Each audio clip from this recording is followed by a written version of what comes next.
भाइयों अस्सलाम वालेकुम वरहमतुल्लाहि वबरकातुहू। उम्मीद है सभी लोग खैरियत से होंगे। भाइयों आज भी कुछ अहम बातें करनी हैं, तो थोड़ा सा मैं मिसाल दे के समझाऊँगा, तो आप इन बातों को सुनिए और कुछ दिखाऊँगा, उन्हें देखिए, फिर आप बताइए कि मैं सही कहता हूँ या गलत कहता हूँ। देखिए ये सच्चाई है कि मुसलमानों में हर आदमी दीन के बारे में इतना गौर फिक्र नहीं करता है। कुछ लोग हैं जो गौर फिक्र करते हैं और कुछ लोग तो सिर्फ देखा दूनी में चल रहे हैं। जैसे जिसको करते हुए देखा वैसे वो लोग कर रहे हैं। अब आप ऐसे मिसाल से समझिए कि जैसे दो भाई हों, वो आपस में लड़ जाएं, किसी बात को लेकर के आपस में लड़ जाएं, बहुत ज़्यादा उनके अंदर गुस्सा आ जाए, वो दोनों भाई एक दूसरे के सामने आना नहीं पसंद करते हैं, एक दूसरे की बात सुनना पसंद नहीं करते हैं, तो जो पड़ोसी हैं उनका हक क्या बनता है? भाई वो क्या करेंगे?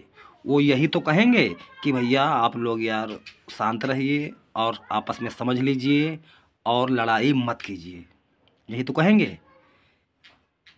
तो कितनी उम्मीद है कि वो लड़ाई समाप्त हो जाएगी?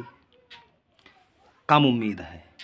एक इसका तरीका और है कि जब दो भाई आपस में लड़ गए हैं तो कोई तीसरा आदमी उन दोनों की बात सुने और फिर दोनों से पूछे कि आपने इन्हें क्या कहा, उन्होंने इनको क्या कहा। ठीक है, फिर जिसकी गलती हो उसको थोड़ा सा दबा दिया जाए कि देखो भैया यहाँ पर आपसे गलती हुई है, इसलिए आप दोनों में लड़ाई हुई है। तो जब दोनों भाइयों के दिलों की जो कीना है जब वो निकल जाएगी तब वो दोनों एक हो जाएंगे। ठीक है, और अगर हम बैठ करके दोनों की बातें नहीं सुनेंगे और कहते रहेंगे यार शांत रहिए शांत रहिए शांत रहिए, तो एक भाई समझेगा कि मैं बिल्कुल सही हूँ, एक समझेगा मैं बिल्कुल सही हूँ। तो इस तरह से उन दोनों की लड़ाई ख़त्म नहीं होगी। अगर दोनों की बातें सुनी जाएं और फिर जिसकी कमी आए उसको समझाया जाए, तब वो लड़ाई ख़त्म हो सकती है। इसी तरह दीन का मसला है ये। अगर कोई ग्रुप किसी ग्रुप के बारे में बुरी बात कर रहा है, किसी की बुराई कर रहा है, किसी को बुरा भला कह रहा है, तो दोनों की बातें समझनी होंगी कि आप क्यों बुरा भला कहते हो भाई। फिर दोनों की बातें सुन करके जिसकी बात कुरान और सुन्नत से मैच करती हो उसके हक़ में फ़ैसला किया जाए, तब आपसी रंजिश ख़त्म हो सकती है। और अगर हम ऐसे ही फ़ैसला कर देंगे नहीं बस वो बिल्कुल सही और वो बिल्कुल गुमराह, तो इस तरह तो आप अगर दुनिया में देखिए जो अदालतें चलती हैं तो उनमें भी ऐसा सिस्टम नहीं है। भाई जज जो होता है तो वो किसी जात धर्म को नहीं देखता है। जज जज है, वो किसी भी धर्म का हो। अब जज के सामने अगर कोई मुजरिम आता है तो मुजरिम के ऊपर जब इल्ज़ाम लगाया जाता है कि ये फ़ला शख्स है, इसने फ़ला जुर्म किया है, तो जज भी पूछता है मुजरिम से कि आप अपनी सफाई में कुछ कहना चाहोगे? तो अगर उसकी सफाई में दम होता है तो वो मामला दोनों तरफ दबा करके उसको जो बनता है वो उसको हल कर देता है। अगर सज़ा देने वाला है सज़ा दी जाती है, वरना दोनों को दबा करके मामले को हल कर दिया जाता है। तो यही सिस्टम दीन में भी है। मैं अगर कुछ ऐसी वीडियो डालता हूँ जिससे आवाम के कुछ कान गरम हों, आवाम सोचे, आवाम सोचने पर मजबूर हो, मैं इसलिए ऐसी बातें डालता हूँ ताकि आवाम देखे और गौर करे और हक बात की तरफ आए। अब आप ये वीडियो देखिए, इसमें लगभग 50 लोग बैठे हुए हैं। देखिए नीचे जो मैं दिखा रहा हूँ इसमें 50 लोग बैठे हुए हैं और ये बुढ़ऊ बाबा जो है ये नाच रहे हैं। ठीक है, किसी भी देश के हों, ये किसी भी देश के हों, लेकिन ये मुसलमान ही हैं। अगर इनकी हकीकत पूरी खोली जाए तो आखिरकार ये अपने आप को अहले सुन्नत ही कहेंगे और पूरे चांस हैं कि ये आपको बरेलवी अहले सुन्नत ही कहते होंगे। ठीक है, तो भाई ये इस्लाम की कौन सी खिदमत है, आप ज़रा हमें बताइए। चलो ये एक आदमी होता नाचता रहता, चलो अकेला होगा कहीं भाई, पागल होगा, लेकिन आप खुद देख रहे हैं कि इनके सामने 50 लोग बैठकर देख रहे हैं।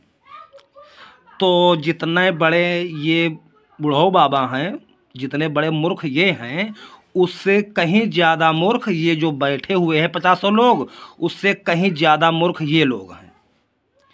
तो ये एक मीटिंग के 50-60 लोग इतने मूर्ख हैं, तो अब आप सोचिए कि इस तरह के कितने लोग होंगे देश और दुनिया में। तो इस तरह के लोगों के पीछे जो हमारी भोली भाली आवाम चल रही है, तो उन लोगों को जगाने के लिए मैं ऐसी बातें करता हूँ, ठीक है। बाकी नमाज की दावत देना, नमाज के लिए लोगों को बुलाना, ये बहुत अच्छी बात है और बहुत से लोग दे रहे हैं। तो भाई ये दुनिया है, दुनिया इंसानों से भरी पड़ी है, तो नमाज पढ़ना, रोज़ा रखना बहुत अच्छी बात है। जो नहीं करेगा वो आखिरत में बहुत नुकसान उठाने वालों में होगा। लेकिन इस तरह की वीडियो मैं इसलिए बनाता हूँ ताकि आवाम देखे और जागरूक हो और ऐसे झूठे बाबों से दूर हो। इसलिए इन लोगों की मैं पोल खोलता हूँ। अब भाई जिन लोगों को बुरा लग रहा है कि यार तुम ये क्यों करते हो, तो भैया ये अपना अपना तरीका है, ठीक है। कोई मीठी मीठी बातें करता है और कोई सच बातें करता है, और सच बातें कड़वी होती हैं, सभी को मालूम है।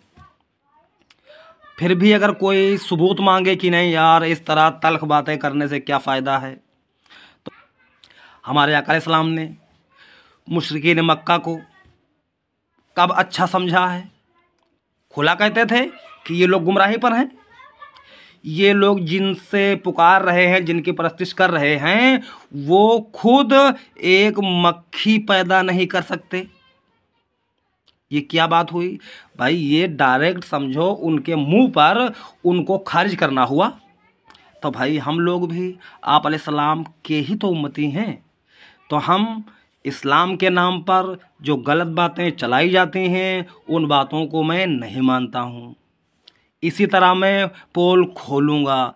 आपको अगर मेरी कोई कमी लग रही है तो आप मेरी पोल खोलिए, या जो मेरे उस्ताद हैं उनकी कमी लग रही है तो आप उनकी पोल खोलिए।